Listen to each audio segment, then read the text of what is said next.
ഹിമാലയത്തെ പറ്റി പഠിക്കാനുള്ളത് അത്ര വലിയ ഹിമാലയൻ ടാസ്ക് ഒന്നുമല്ല. നമുക്കൊന്ന് പഠിച്ചു നോക്കിയാലോ? വാ. ട്രാൻസ് ഹിമാലയത്തിന് തെക്കായി കിഴക്കോട്ട് വ്യാപിക്കുന്ന 3 പർവ്വത നിരകൾ ഏതൊക്കെയാണ്? ഹിമാദ്രിയും ഹിമാചലും സിവാലിക്കും. ഈ ഹിമാദ്രിയും ഹിമാചലും സിവാലിക്കും എന്നീ സമാന്തര പർവ്വത നിരകൾ ചേർന്നതാണ് നമ്മുടെ സ്വന്തം ഹിമാലയം. അതുപോലെ ഹിമാലയ നിരകളിൽ ഏറ്റവും തെക്കുള്ളതും ഗംഗാ സമതലത്തിന് അതിരായി നിലകൊള്ളുന്നതുമാണ് എന്ത്? സിവാലിക്. അപ്പോൾ നമുക്ക് ആദ്യം സിവാലിക്കിൽ തുടങ്ങാം. സിവാലിക്കിന്റെ വീതി എത്രയാണെന്ന് നമുക്ക് ആദ്യം പഠിക്കാം. ഏകദേശം 60 മുതൽ 150 കിലോമീറ്റർ വരെയാണ് സിവാലിക്കിന്റെ വീതി വരുന്നത്.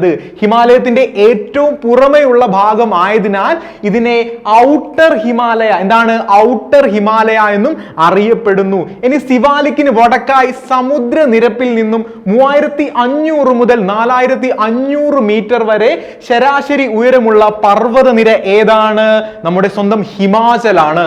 ഹിമാചൽ അറിയപ്പെടുന്നത് ഏത് പേരിലാണെന്ന് നമുക്ക് പഠിക്കാം. എന്താണ്? ലെസർ ഹിമാലയ എന്ന പേരിലാണ് ഹിമാചൽ അറിയപ്പെടുന്നത്. ഇനി ലെസർ ഹിമാലയ നിരയുടെ വീതി ഏകദേശം എത്രയാണെന്ന് കൂടെ നമുക്ക് പഠിക്കാം.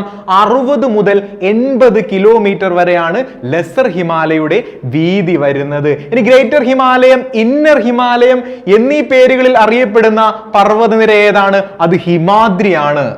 സമുദ്രനിരപ്പിൽ നിന്നും ഏകദേശം 6100 മീറ്റർ ഉയരമുള്ള പർവ്വതനിര ഏതാണ്? അത് ഹിമാദ്രിയാണ്. ഇനി ഹിമാദ്രിയുടെ വീതി ഏകദേശം എത്രയാണ്? 25 കിലോമീറ്ററോളമാണ് ഹിമാദ്രിയുടെ വീതി വരുന്നത്. അതുപോലെ തന്നെ ലോകത്തിലെ ഉയരമേറിയ മിക്ക പർവ്വതങ്ങളും സ്ഥിതി ചെയ്യുന്ന മഞ്ഞുമൂടിയ പർവ്വതനിര ഏതാണ്? അത് ഹിമാദ്രിയാണ്. ഇതുപോലുള്ള കൂടുതൽ ഇൻഫർമേഷൻസിനായി ടാലന്റ് അക്കാദമിയുടെ പേജ് ഫോളോ ചെയ്യുക. അതുപോലെ അഡ്മിഷനും മറ്റ് വിശദ വിവരങ്ങൾക്കുമായിട്ട് സ്ക്രീനിൽ കാണുന്ന നമ്പറിൽ കോൺടാക്ട് ചെയ്യുക.